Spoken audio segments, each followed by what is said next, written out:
મિત્રો નમસ્તે. ફામે છું, વાડીએ છું. શનિવારે આવ્યો ગઈકાલે, આજે રવિવાર છે. વહેલો ઉઠીને બેઠો હતો, વિચારો કરતો હતો. મને અત્યારે થોડોક ગંભીર વિચાર આવતો હતો. એના વિશે થોડુંક મારે એમ લાગે કેવું છે, થોડુંક લખ્યું પણ છે. પ્રલય વિશેનો વિચાર કરું છું. આ દુનિયાનો પ્રલય હશે, ક્યારે હશે, કેવું લાગે તમને? આ વિચારવા જેવો પ્રશ્ન છે.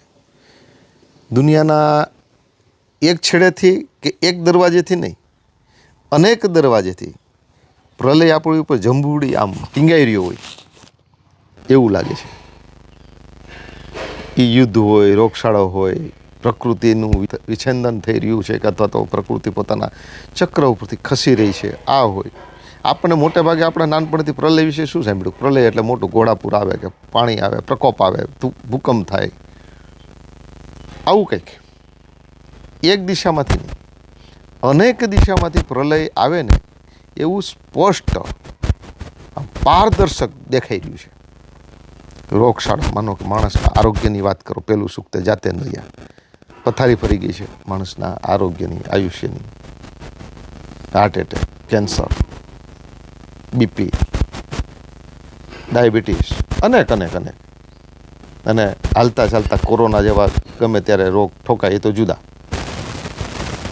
યુથ 25-26 સરહદો તો સેન્સિટિવ અત્યારે સળગી રહી છે.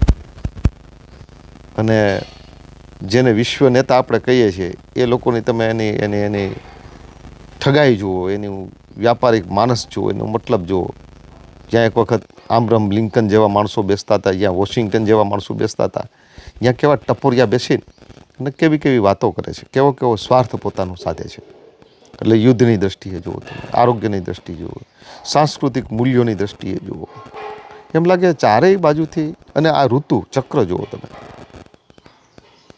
આવું થાય છે. છતાં વિશ્વ કોઈ નેતાઓને કે વિશ્વના કોઈ દેશોને કે યુનેસ્કોને આના વિશે જોઈએ એવી ગંભીરતા નથી. ક્યારેક આ લોકો પરિષદ બોલાવે છે એન્વાયરમેન્ટ ચેન્જ ઉપર, એન્ટાર્કટિકા ખંડમાં બરફ કેવો પીગળી રહ્યો છે, એવી થોડીક ચર્ચાઓ થાય છે. એક બે નેતાઓ ક્યારેક કહે છે કે ભાઈ આ ગંભીર થઈ રહ્યું છે કંઈક. પણ કેમ પહેલાં વિશ્વયુદ્ધ પછી યુનેસ્કોની સ્થાપના થઈ કે ભાઈ આવું થયું, હવે પછી થવું ન જોઈએ એમ માનીને યુનેસ્કોની સ્થાપના થઈ. એમ પ્રલય આવી રહ્યો છે બધી બાજુથી, મનુષ્યને બચાવવા માટે કેમ કોઈ કાંઈ નથી કરી રહ્યું? પ્રલય એટલે શું ખબર? આમ જોઈએ તો આપણા વેદોમાં, ઉપનિષદોમાં અને અનેક સ્તોત્રની અંદર લખ્યું છે કે આ પ્રકૃતિને તમે જેમ ધારો એમ ચલાવી શકો છો. કોણ? મનુષ્યને ઈચ્છા સ્વાતંત્ર્ય મળેલું છે, પ્રકૃતિને ઈચ્છા સ્વાતંત્ર્ય નથી મળ્યું. પ્રકૃતિ તો આપણે જેવું કરીએ છીએ એવું પ્રકૃતિ એનું પરિણામ આપે છે. માણસ માજા મૂકે છે, પછી પ્રકૃતિ માજા મૂકે છે. પ્રકૃતિ માજા નથી મૂકી દેતી. વેદોની અંદર વરસાદ હોય તો એનો યજ્ઞ આપ્યો છે કે આવી રીતનું જીવન જીવવાથી આવી રીતની પ્રકૃતિ ચાલે છે. શ્રેય અને પ્રેય એ માણસ કરી શકે છે. માણસને એક જ આટલા બધા જે યોનિઓ છે ને એમાં માત્ર ને માત્ર માણસ પાસે ઈચ્છા સ્વાતંત્ર્ય છે. એટલે માણસ પોતાની ઈચ્છાથી પ્રેયને સ્વીકારે છે, હરામખોરીને સ્વીકારે છે, સ્વાર્થી થાય છે, મતલબી થાય છે, નિષ્ઠુર થાય છે, ક્રૂર થાય છે, હત્યારો થાય છે.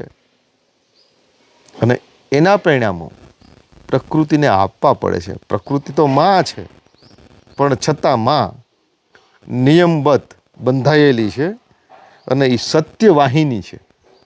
એટલે એને 2+2 = 4 આપણા ઋગ્વેદની અંદર ઋત શબ્દ છે, અટ્ટલ સિદ્ધાંત, નિયમ. અને એટલે આપણે ઈશ્વરને નિયંતા કહીએ છીએ. ઈશ્વરનું જ રૂપ છે પ્રકૃતિ. પ્રકૃતિ નિયમ ઉપર ચાલે છે. પ્રકૃતિ કોઈ કપોળ કલ્પિત કોઈ કલ્પના ઉપર નથી ચાલતી. પ્રકૃતિ વિજ્ઞાન છે. અને એટલે આ પ્રલયની ખાલી આ વાતો નથી મિત્રો, હું થોડુંક તમને પુરાવાઓ આપીશ કે પ્રલય ક્યાંથી આવી શકે છે. પ્રલય માટે કેમ કોઈએ હજુ કંઈ એટલું બધું ગંભીરતા નથી લીધી. વિશ્વના લોકો, વિશ્વ આખું એટલું સ્વાર્થમાં, એટલી સંકુચિતતામાં, એટલું ભોગવાદમાં, એટલી ભૌતિકતામાં, એટલું વિષયોની અંદર, એટલી ટેકનોલોજી અને વિજ્ઞાનની અંદર ગરકાવ થયેલું છે. ઇન્દ્રિય સુખની અંદર એટલું મદોમસ્ત થયેલું છે. કોઈ પ્રકૃતિની વાત, ભીતરની વાત, આત્માની વાત કરતું જ નથી. આપણું વિજ્ઞાન છે ને માત્ર પ્રત્યક્ષ ઉપર ટકેલું છે. જે આંખે દેખાય છે ને એ જ સત્યને માપવાના અને સત્યને પ્રાપ્ત કરવાના જ્ઞાનના સાધનો 5 છે. એમાં પ્રત્યક્ષ તો એકમાત્ર સાધન છે. પછી તો અનુમાન છે, ઉપમાન છે, કેટલાય સાધનો છે, શબ્દ પ્રમાણ છે. અતિન્દ્રિય અને રહસ્યમય જ્ઞાન આપણને મળે છે અતિન્દ્રિય શક્તિઓ દ્વારા, પ્રયોગ દ્વારા અને યોગ દ્વારા. આનું ક્યાંય વિજ્ઞાનમાં કે આજના યુગમાં કોઈ કાંઈ વાત નથી કરતું. માત્ર ને માત્ર વાત કોની કરે? પ્રત્યક્ષ આંખે દેખાય છે એ. એટલે આપણે બધા સુખવાદીઓ છીએ, ચારવાકવાદીઓ છીએ. વધુમાં વધુ સાધનોથી કેમ સુખી થવાય ને એવા ઉપભોગમાં પડેલો આખો સમાજ, આખી દુનિયા. અને એટલે પ્રલય આપણી ઉપર ચક્રમાં મારી રહ્યો છે, આપણી ઉપર ટીંગાઈ રહ્યો છે. પ્રલય નિશ્ચિત છે. પ્રલયના લક્ષણો પ્રગટ થઈ ગયા છે ભાઈ. પ્રલયની શરૂઆત થઈ ગઈ છે. કોઈને કંઈ દેખાતું નથી એટલું જ, પણ તે પૃથ્વી ઉપર ઉતરી ચૂક્યો છે તેના સંકેતો સાફ સાફ દેખાઈ રહ્યા છે. મારે આ સંકેતોની વાત કરવી છે. બહુ વાંચવું નથી, પણ હું તમને ટુ ધ પોઈન્ટ કહું છું. પહેલું સુખ તે જાતે નર્યા. પ્રલય ક્યાંથી આવશે? હું તમને એક યુદ્ધમાંથી પ્રલય આવે છે એમ કહીશ. એક હું કહીશ પ્રલય રોગમાંથી આવશે, રોગ બનીને આવશે, યુદ્ધ બનીને આવશે. 2, ત્રીજું પ્રલય માનવના મનમાં આવશે. મનમાં પ્રલય પ્રવેશ કરશે. એટલે કે આપણા મૂલ્ય, આપણા સંબંધો, આપણી જીવનચર્યા, આપણી લાઈફસ્ટાઈલ એ એટલી બોગસ થાય કે આપણે ડિપ્રેસ થઈ જાવ, હતાશ, ઉદાસ. જીવનમાં બધું હોવા છતાં, ધનના ઢગલા ઉપર બેઠેલા હોવા છતાં આપણે સુખી નહીં હોઈએ. આવી 3 બાબતો ખાસ છે કે જ્યાંથી પ્રલય આવશે. આપણું આરોગ્ય, હું પહેલાં આરોગ્યની વાત કરું. શું આપણી સ્થિતિ છે આરોગ્યની? માણસોનું આયુષ્ય ખૂબ ઘટી રહ્યું છે. આયુષ્ય જેટલું છે ને એ આયુષ્યમાં પણ માણસ સુખી નથી. કેન્સરથી, હાર્ટ એટેકથી, હાઈ બીપીથી, લો બીપીથી, એસિડિટીથી, મધુપ્રમેહથી, ડાયાબિટીસથી માણસ ઘેરાઈ રહ્યો છે. અને બીજા જે કોરોના જેવા ને આવા ને તેવા ને બીજા રોગ આવે છે ને એ તો જુદા. માણસનું આયુષ્ય હવે કેવું છે? ઓક્સિજનના બાટલા ઉપર અને મેડિસિનની દવા ઉપર ટકેલું આયુષ્ય છે. આપણે હવે નોર્મલ નથી. આપણે હવે આરોગ્યમાં સુખી નથી. પહેલું સુખ તે જાતે નર્યા. તમારી પાસે બધું જ હોય ને આરોગ્ય ન હોય તો મિત્રો કામનું શું? તમારી પાસે ખાવાનું બધું હોય, તમે ખાઈ ન શકતા હોય તો કામનું શું? આજે આરોગ્ય ગંભીર સ્થિતિએ બેઠું છે. ગંભીર સ્થિતિએ આજનો કોઈ ડૉક્ટર હોય ને નવો રોગ, નવા રોગનું ભણીને આવે છે ને દવાખાનામાં જેવો ખુરશી પર બેસે ને કે નવા રોગ એની ઉપર આવે છે. રોજ નવા રોગ આવે છે. આ રોગ છે. કેવો રોગ ક્યારે પ્રગટ થશે ને ખબર જ નથી. આ રોગ ધીમે ધીમે માણસને એમ લાગે કે પ્રલય તરફ ન લઈ જતો હોય. એટલા બધા હાર્ટ એટેક, એટલા બધા કેન્સર. જુનાગઢમાં અમારે પહેલી કેન્સરની હોસ્પિટલ થતી હતી ત્યારે એમ લાગતું હતું કે આ હોસ્પિટલ ચાલશે કેન્સરની. જુનાગઢમાં એને બદલે 3 હોસ્પિટલો અત્યારે થઈ ગઈ. 3ની અંદર જગ્યા નથી. આ તો ખાલી જુનાગઢ જેવા સિટીની વાત કરું છું મિત્રો. 10 માણસો એક માણસ કેન્સર, ને ગમે ત્યારે કેન્સર આવે છે. ગમે એવડા છોકરાઓને, યુવાનોને કેન્સર આવે છે મિત્રો. આ તો બહુ, અને કોઈ દવા નથી. એટલે આરોગ્ય આપણું છે ને બહુ ભયંકર બગડી રહ્યું છે. આપણું આયુષ્ય ઉપર હવે ખરેખર ખતરો છે. આ એક પ્રલય લઈ આવી શકે એવી સ્થિતિ છે. પ્રલય નક્કી છે કેમ કે તેનું તાંડવ નજર સામે ચો તરફ સ્પષ્ટ અને પારદર્શક દેખાઈ રહ્યું હોવા છતાં દુનિયા કે દુનિયાના ડાયા ડમરા કોઈ નેતાઓ તેના પ્રત્યે એલર્ટ નથી. થવા જોઈએ એવા ઊભા થતા નથી. દુનિયા હજુ તેની હરકતમાં આવી નથી. પ્રલયના હરકતમાં આવી નથી. આ આશ્ચર્ય મનુષ્યની નિર્દયતા, સ્વાર્થ અને સામ્રાજ્યપણું એક પ્રલયનો સંકેત છે. આ પણ એક પ્રલયનો સંકેત છે મિત્રો. આટલું બધું નિષ્ઠુરતા, આટલી બધી મનુષ્યની નિર્દયતા, સામ્રાજ્યવાદ.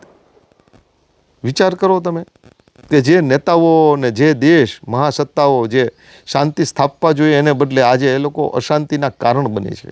જે યુનેસ્કોની સ્થાપના બીજી યુદ્ધ ન થાય એના માટે થઈ હતી, એ જ યુનેસ્કો બીજા યુદ્ધનું કારણ બને છે. એવી રીતે મહાસત્તાઓ જ ખરેખર આ યુદ્ધ, આ અશાંતિનું કારણ બને છે. યુક્રેનનો ઝેલેન્સ્કી જ્યારે અમેરિકાના ટ્રમ્પ સાથે હમણાં મળ્યો, અને એ બે વિશ્વ નેતાઓ, ટ્રમ્પ વિશ્વ નેતા કહેવાય, આ એક પ્રમુખ હતો, પણ વિચાર તો કરો, જે મારો હારેલો છે, થાકેલો છે, એની પબ્લિક મરે છે, એના દેશની મિલકતનો પાયમાલ થાય છે, ખોટો માણસ કોઈ એની ઉપર દાદાગીરી કરે છે, એના ઘરમાં ઘૂસીને એની પાસેથી લઈ લે છે, અને યુદ્ધ નથી કરવું તો એ કે હાલ બારો નીકળી યુદ્ધ કર, કાં તારો દેશ આપી દે. એવો માણસ વિશ્વ નેતા ટ્રમ્પને મળવા જાય છે ઝેલેન્સ્કી, તો એના કપડાં કેવા પહેર્યા છે, એવી ચર્ચાઓ કરે છે, એની ઉપર અપમાન, તે મને થેન્ક યુ ન કીધું. આ ક્યાં લિંકન જેવા માણસો, કેનેડી જેવા, વોશિંગ્ટન જેવા, ઓબામા જેવા, એ ખુરશી ઉપર બેઠેલો આ ટ્રમ્પ ટપોરિયો માણસ લાગે. ગમે એને ગમે એવી ધમકી આપે કે ભાઈ તમારો દેશ છે એમાં આટલા ટેરિફ નાખી, અથવા મને આ બનાવવા દો, નકર તમારો દેશ હું લઈ લઈ દાદાગીરીથી. વિચાર કરો, ઓલા સદામ હુસેનને કેવડો ઈરાક માટે પોતાની અસ્મિતા માટે લડતો માણસ, એને સામે ઈરાક ઊભું કરી દીધું. કારણ કે એના કુવાઓ નહોતા આપ્યા અમેરિકાને. કેવડી દાદાગીરી અમેરિકાની! આ તો બહુ મોટું એક ખતરનાક ખેલ ખેલાઈ રહ્યો છે, જેને આપણે શાંતિના વાહકો કહીએ છીએ ને, આવા લોકો જ યુદ્ધના સાધનો વેચવા હાટું થઈ બે દેશોને બધાવે છે, ઝઘડાવે છે, અને એને અપમાન કરે છે, એની લાચારીનો લાભ લે છે કે તારે હાથમાં કાંઈ નથી, તું મરવા પડ્યો છે, 3 દી તારું યુદ્ધ ટકત નહીં, અમે હતા અને અમે તને મદદ કરી છે, હવે તારા પાસે રેર મેટલ છે એ અમને આપી દે. આવી દાદાગીરી કરવી એટલે ખતરનાક. આ હું એટલા માટે કહું છું કે આ પ્રલયના સંકેતો બતાવે છે, આ યુદ્ધના સંકેતો બતાવે છે. ઋતુએ માજા મૂકી દીધી છે. ઠેઠ યુગોથી નિયમબદ્ધ ફૂલ ને ફૂલમાંથી ફળ થતું, ક્રમબદ્ધ તિથિ તવારીખ મુજબ ઋતુ ચાલતી. આપણને લાગે કે જો હવે વસંત આવશે તો વસંત જ આવે, આપણને લાગે હવે ઉનાળો આવશે તો ગરમી જ આવે, આપણને લાગે ઉતાસણી આવી ગઈ હવે ઠંડી પૂરી થશે. આ ચોમાસું, આ ઉનાળો, આ શિયાળો, આ શિશિર, આ વસંત હવે પોતાના ચક્ર ઉપર નથી મિત્રો. ચક્ર ખસી ગયું છે, ઋતુ બદલી છે, મોસમ બદલી છે, પ્રકૃતિનો ક્રમ ફરી ફસકી ગયો છે.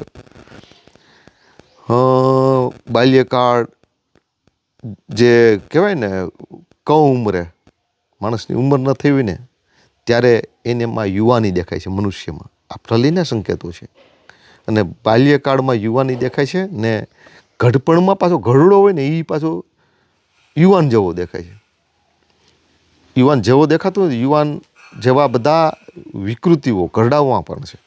યુવાનીમાં વૃદ્ધત્વ દેખાય છે, પાછી યુવાની ઘરડી થઈ ગયેલી હોય એવી દેખાય છે. પવનની આ બધા પ્રલયના સંકેતો હું બતાવું છું. પવનની ઋતુઓ વિરુદ્ધ દશા, ગરમીમાં ઠંડી ને ઠંડીમાં ગરમીનું મિશ્રણ, 12 માસ ચોમાસું. ગમે ત્યારે 8-10 દિવસ થાય કે વાદળા થાય આકાશમાં, વરસાદ પડવા માંડે. મિત્રો આવું ક્યારેક માવઠું થતું પહેલાંના સમયમાં, ક્યારેક 4-5 વર્ષે એકાદ વખત માવઠું થતું, પણ આ તો અઠવાડિયું 10 દિવસ થાય ત્યાં આવું. તમે વિચાર તો કરજો, કમોસમી જેને માવઠા કહીને 10-10, 15-15 માવઠા થાય છે અત્યારે. ફળોમાં વિકૃતિઓ જોવા મળે છે, ફૂલો આવે છે. જો આંબાના બગીચામાં જ બેઠો છે, એટલા બધા આ વર્ષે ફૂલ આવ્યા હતા, એમાં એકેયમાં ફૂલમાં ફળ ન થયું. આ પ્રલય છે મિત્રો, આ કંઈક માજા મૂકી ગઈ પ્રકૃતિ.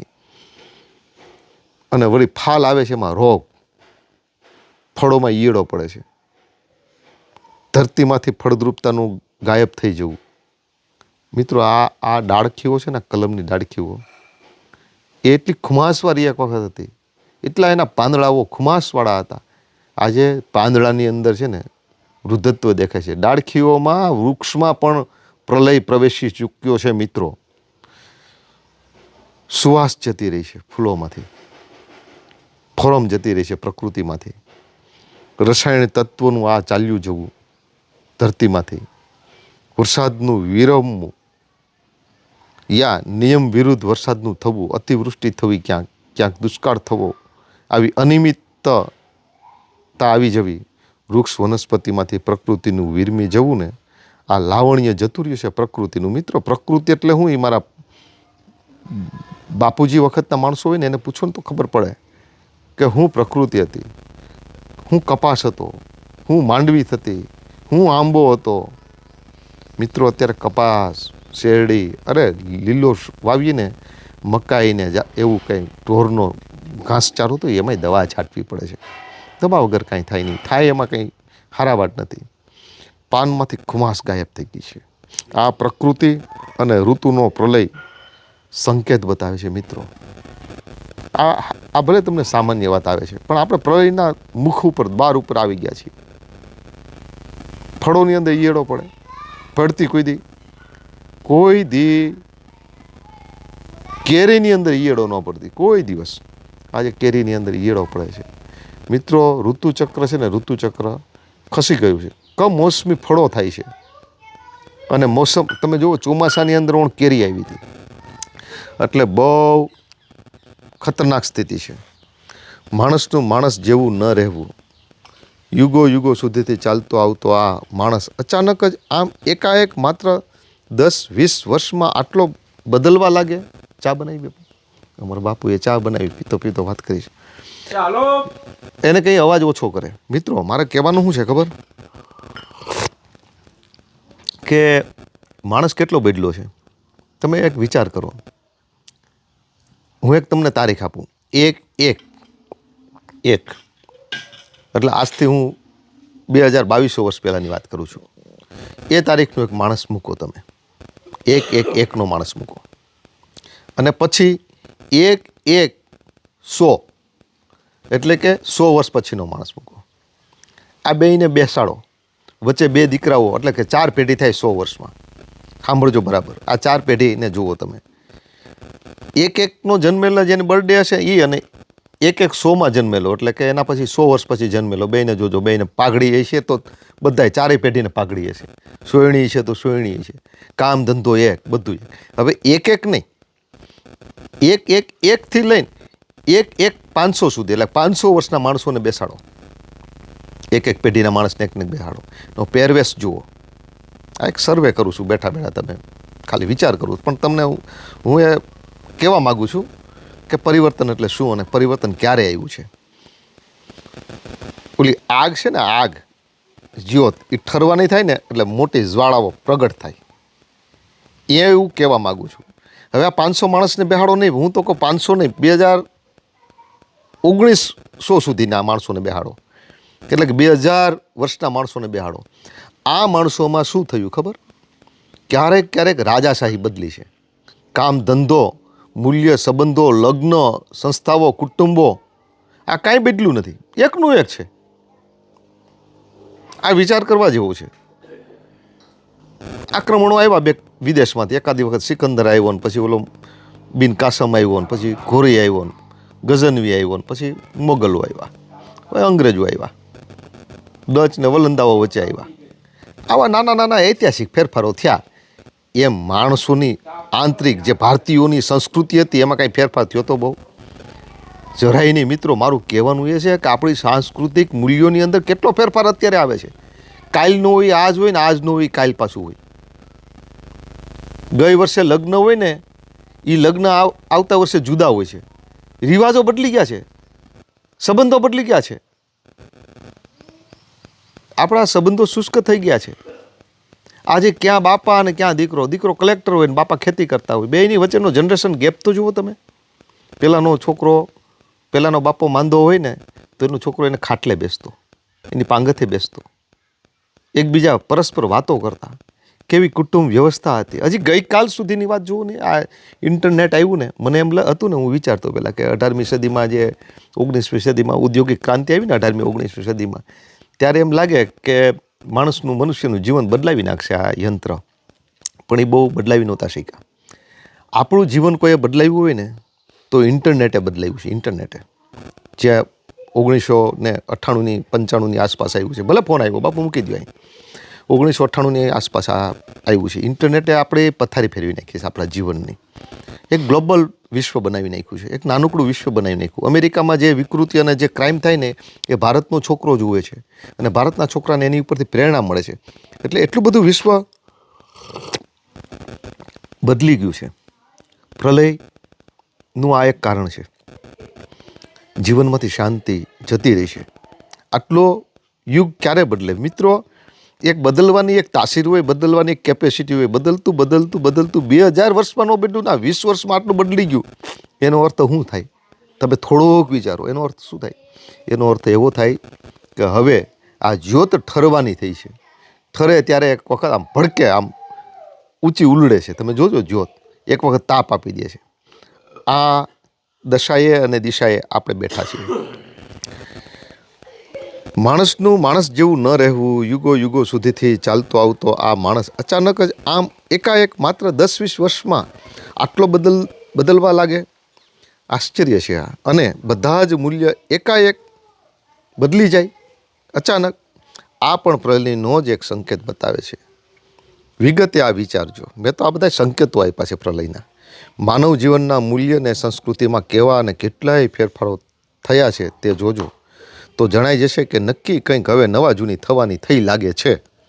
જ્યોત ઠરે તે પહેલાં તેની જ્યોતમાં તેજ લીસોટા પડે અને ફડફડવા લાગે છે. અત્યારે આ યુગ આ દશાએ છે. ત્રીજી બાબત હું ટૂંકમાં કહી દઉં છું હવે, પછી બાપુ આપણે ગામમાં જઈએ.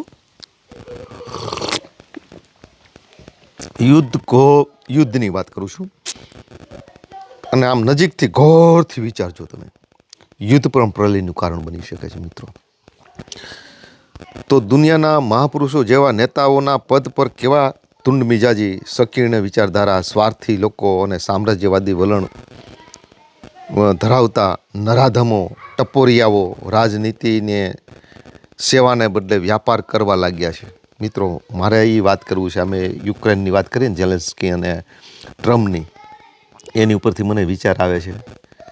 ઓલા અષ્ટવક્રા છે ને, એક વખત સભામાં ગયા તો બધા લોકો હસવા લાગ્યા.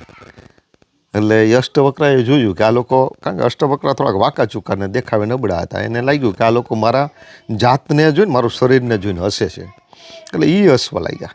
એટલે કયા રાજા હતા, એણે પૂછ્યું કે ભાઈ તમે શું હસો? આ તો તમારા શરીર ઉપર ઈશા, તમારી ઉપર ઈશા. તમે તો કે હું એની ઉપર ઈશું કે મને એમ હતું કે વિદ્વાનો ડાયા લોકોની સભામાં આવ્યો. અહીંયા આવ્યા પછી મેં જોયું કે આ તો ચામડાને જોવાવાળા લોકો છે, ચમારની સભામાં આવી ગયો. એનું મને હસવું આવ્યું. મિત્રો તે કેવા કપડાં પહેર્યા છે? આવા કપડાં પહેરીને તું વ્હાઇટ હાઉસમાં કેમ આવ્યો? જોકે ઓલા ઘણા ખલીફાઓ આવી ગયા ને, સુલતાનો આવ્યા એના ડ્રેસમાં. નરેન્દ્ર મોદી જભો પહેરીને ગયા હતા, આપણા મોદી સાહેબ વડાપ્રધાન. એ ખટકું નહીં, પણ આ ઝેલેન્સ્કી સાથે એને ખટકો થયો. ભાઈ આવા કપડાં પહેરીને તું આવીશો વ્હાઇટ હાઉસમાં, આ મારું અપમાન કહેવાય. આ શું કહેવાય? તું મને થેન્ક યુ નથી કહેતો. બાળકો નાના નાના હોય ને, રમતમાં આવું બોલતા હોય બાળકો. આ માણસો કે તું થેન્ક યુ નથી કહેતો. આ શું બતાવે છે? આ બતાવે છે સંકીર્ણતા. આ બતાવે છે કે જ્યાં લિંકન બેઠા હતા, જ્યાં કેનેડી બેઠા હતા, જ્યાં વોશિંગ્ટન બેઠા હતા, જ્યાં ઓબામા બેઠા હતા, એ પદ ઉપર હવે માણસો બગડી ગયા છે, બદલી ગયા છે. વિચાર કરો તમે કે હવે આ યુદ્ધ છે ને, આમ આપણા આમ મોઢા સુધી આવી ગયું છે. તમે વિચાર કરો, પહેલું વિશ્વયુદ્ધ થયું.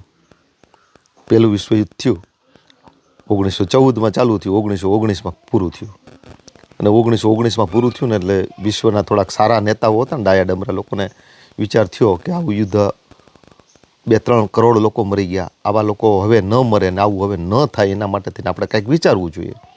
અને એના માટે થઈને 1922માં આવા લોકોએ એક યુનેસ્કોની સ્થાપના કરી. યુનેસ્કો એટલે શું? કે એવી મહાસત્તા, એવી એક વિશ્વની શાંતિ સ્થાપતી, શાંતિ ઉપર નજર રાખતી એક સત્તા કે બીજી વખત આવું યુદ્ધ ન થાય એ એને સંભાળ રાખવાની હતી. એટલે કે વિશ્વની અંદર કોઈને ખટાગ્રહ ન થાય. અને આવું ન થાય એટલા માટે થઈને એ લોકોએ શું કરી ખબર? એમાં એક વર્સેલ્સ નામનો માણસ હતો, એણે વર્સેલ્સની સંધિ કરી. એણે એવું વિચાર્યું કે આ પહેલું વિશ્વયુદ્ધ છે ને જર્મનીએ કર્યું હતું, એટલે જર્મનીએ આનું વળતર આપવું પડે, જે નુકસાન થયું ને વિશ્વને એ ભરવું પડે. એટલે એણે શું કર્યું? જર્મની ઉપર એક સંધિ ઠોકી, એનું નામ વર્સેલ્સની સંધિ છે. ફ્રાન્સ સુધીના અમુક એના પ્રદેશો હતા એ એણે કબજે કરી લીધા અને કેટલું એની ઉપર છે ને ટેક્સ નાખી દીધો. એટલા પૈસા, એટલી ટૂંકમાં સંધિ કરી કે આટલું ભરવું પડે જર્મનીને. અને વિચાર કરો કે જર્મની કદાચ 200 વર્ષ સુધી એની કમર તૂટી જાય ને ભરે ને તોય ન ભરાય. હિટલરે યુનેસ્કોની સભામાં આવીને કીધું 1934માં 1932માં સત્તા બદલાણી સરમુખત્યારશાહી લઈને હિટલર બેઠો, ગાંડો માણસ, ટ્રમ્પ કરતાં 7 ગણો ગાંડો. આવો માણસ બેસીને બેઠો અને એને કોઈ અપમાન કર્યું, એને હાથે કોઈ હાથ ન મિલાવે, જર્મનીનો પ્રમુખ હોવાના કારણે યુદ્ધનો જવાબદારી એને ગણતા હતા બધા. અને એનો પિત્તો ગયો અને જર્મનીના એ હિટલર સરમુખત્યાર આપખુદ શાસકે એના કાગળિયા ફાડીને ફેંકીની સભામાં યુનેસ્કોમાં નાખ્યા. આલ્યુઆ વર્ષના કાગળ છે, જિંદગીભર અમે આ ટેક્સ ભરીને તો આ સરાસર અન્યાય છે, નહીં ભરીએ, યુદ્ધ કરવું હોય તો અમે તૈયાર છીએ. અને એણે તો નપુસકો કીધા હતા યુનેસ્કોને, તમે બધા નપુસકો છો, તમે શું યુદ્ધ કરતા હતા, હું યુદ્ધ કરીશ. અને બીજું વિશ્વયુદ્ધ પણ કોણે કર્યું? જર્મનીએ.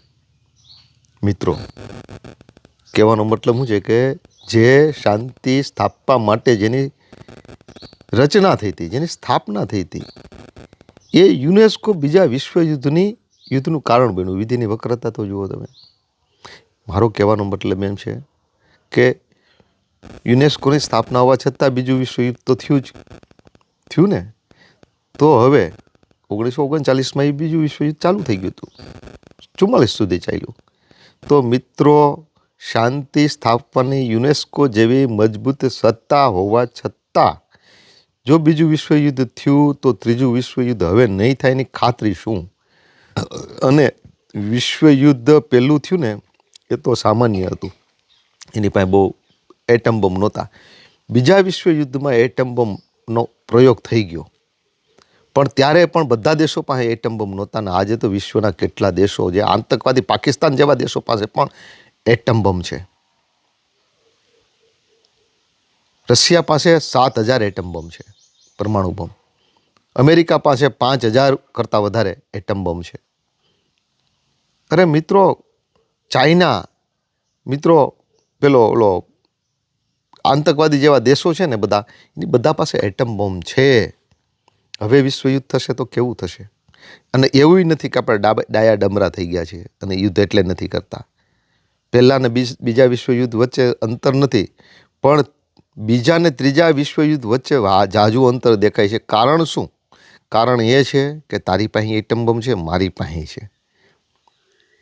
આ વાતના કારણે, ભયના કારણે, સમજદારીના કારણે નહીં, ભયના કારણે આપણે ત્રીજું વિશ્વયુદ્ધ નથી થયું, પણ નહીં જ થાય એવી કોઈ ખાતરી નથી. કારણ કે 16થી 22 સરહદો તો એવી છે કે જે એકદમ સેન્સિટિવ છે. જેવી રીતે ભારત પાકિસ્તાન છે, જેવી રીતે પેલેસ્ટાઇન ઇઝરાયલ છે, જેવી રીતે ચાઇના ને તાઇવાન છે, જેવી રીતે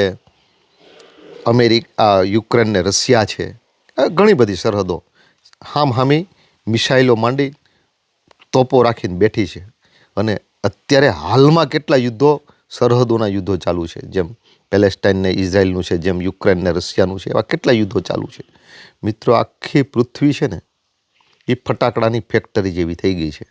એકાદો ગાંડો માણસ આવે કે મારે જીવવું નથી, જીવવા નથી દેવા, અને દિવાસળી ચાંપી દીધી, તો આ દુનિયાની હાલત શું થાય? મારો કહેવાનો મતલબ એમ છે કે ત્રીજા વિશ્વયુદ્ધથી આપણે જરાય દૂર નથી. કારણ કે આવા ગાંડા માણસો, ટ્રમ્પ જેવા, ભાઈ ગમે ત્યારે આમ તરંગી વિચારો કરે કે હમાલ હું લઈ લઈશ અને ત્યાં બગીચો બનાવીશ, ગાઝા પટ્ટી ઉપર હું હોટલો બનાવીશ, ટુરિઝમ, અને એના લોકોને હું બીજે રહેવા મોકલી દઈશ. ઓલા આઇસલેન્ડવાળાઓને કે કાપી દો દેશ, મારે આમ જોઈએ છીએ. આ કેવું કહેવાય ખબર? આપણે કોઈના ઘરમાંથી કાઢીએ, ભાઈ તારું ઘર છે ને કેટલાનું છે? 1 કરોડનું ઘર હોય ને એમ કે મારે 20 લાખ રૂપિયા આપવા છે, હાલે 20 લાખ રૂપિયામાં હાલે લઈ લે તું અને બારો નીકળ, સહી કરી અહીંયા. અને સહી નહીં કરીને તો અમે દાદાગીરીથી લઈ લેવો, 20 લાખ નહીં આપીએ. આવી દાદાગીરી કરે છે, વિચાર કરો તમે.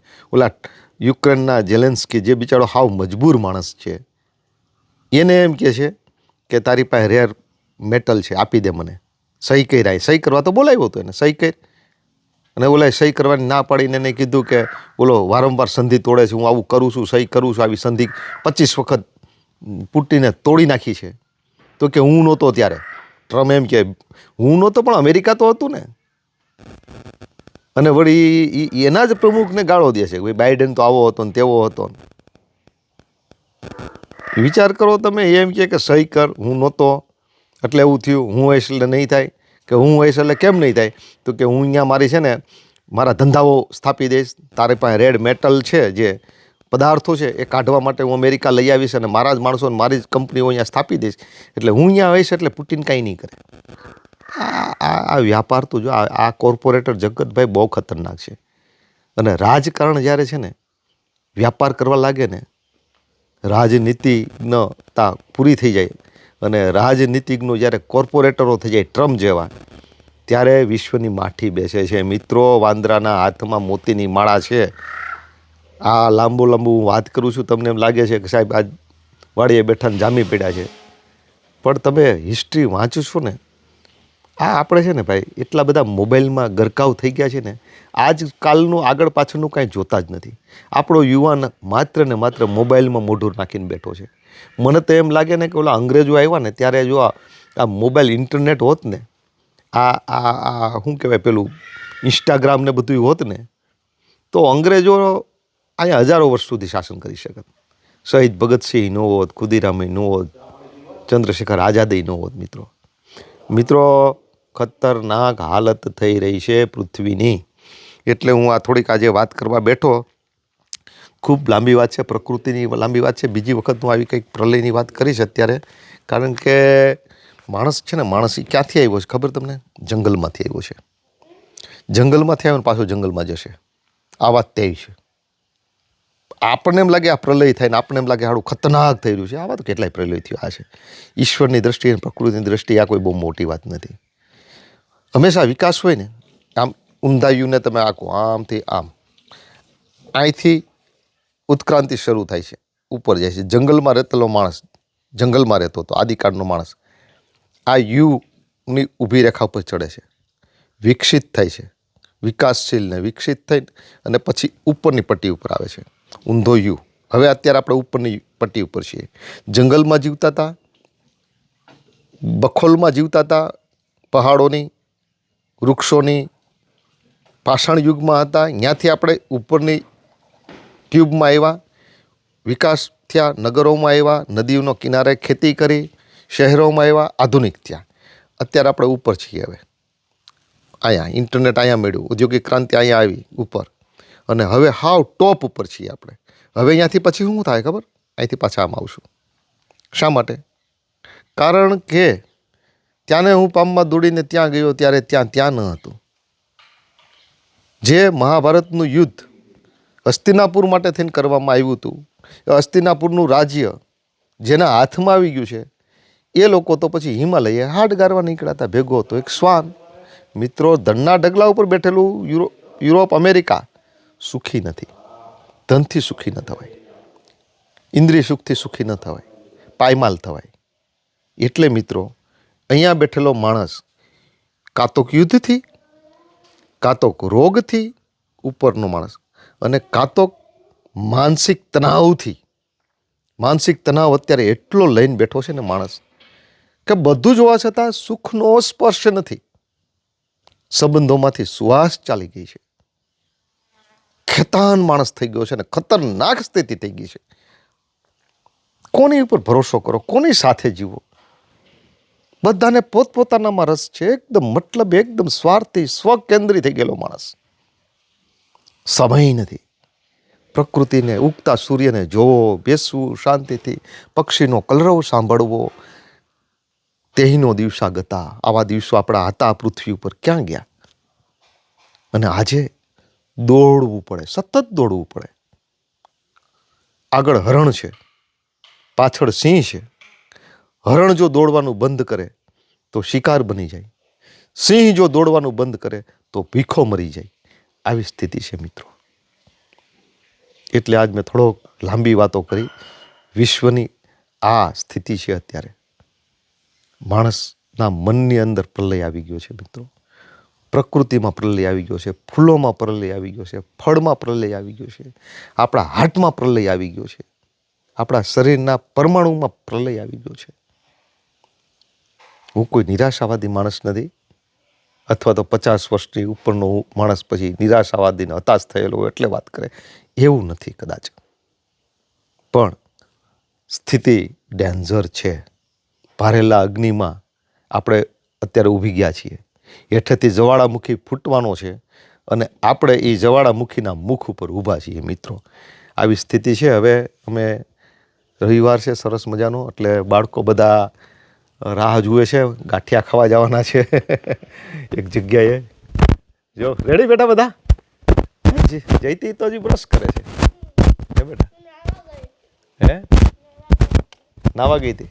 વાહ ભાઈ વાહ. ચાલો મિત્રો, આવજો આવજો આવજો આવજો આવજો આવજો. હે હાલો પહેરી લો કપડાં, હાલો બાપુ. ચલો મિત્રો, હવે છૂટા થઈએ છીએ. બાપુ શું લઈ આવ્યા તમે? બે છોકરાઓ હતું ચા. હાલો એ ચા પીતા. આજે હું ચા નથી પીતો, પણ આજ તો મેં પી લીધો. હાલો બેટા. ચલો હાલો, પછી સ્વિમિંગ પુલમાં નવરાવશું.